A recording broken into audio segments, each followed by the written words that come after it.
Assalamu alaikum wa rahmatullahi wa barakatuh, hayyakum Allah wa bayyakum.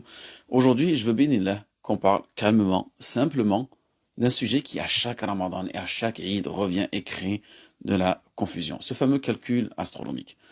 Certains, ces dernières années, sont venus dire, mais pourquoi continuer à chercher la Lune à l'œil nu alors qu'aujourd'hui, le calcul scientifique est précis?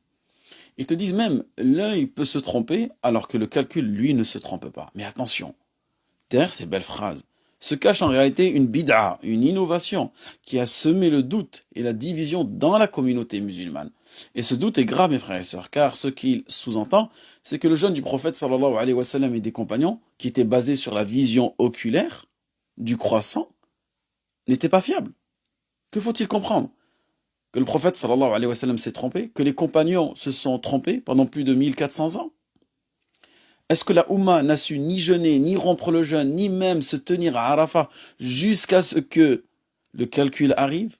En réalité, ces gens ne font qu'ajouter de la confusion et des tensions. Ils viennent briser ce que le prophète sallallahu alayhi wa sallam nous a laissé de plus simple. Jeûner à sa vision et romper à sa vision. C'est clair, limpide et c'est accessible à tous. Regarde autour de toi. Aujourd'hui, à cause de cette idée du calcul astronomique, dans une seule ville, parfois, dans la même rue, tu verras une mosquée qui fait l'Eid, une autre qui continue de jeûner. Dans la même maison, certains déjeunent, d'autres jeûnent. Certains prient Tarawih pendant que d'autres sont en train de dire les takbirat du jour de l'Eid. Est-ce que c'est normal?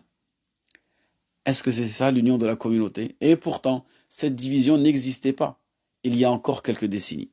Et le plus étrange, c'est que même les astronomes sont en désaccord entre eux. Il y a plusieurs calculs, plusieurs méthodes d'estimation, plusieurs écoles en astronomie, et parfois même des experts te disent, selon nous, le croissant n'est pas visible.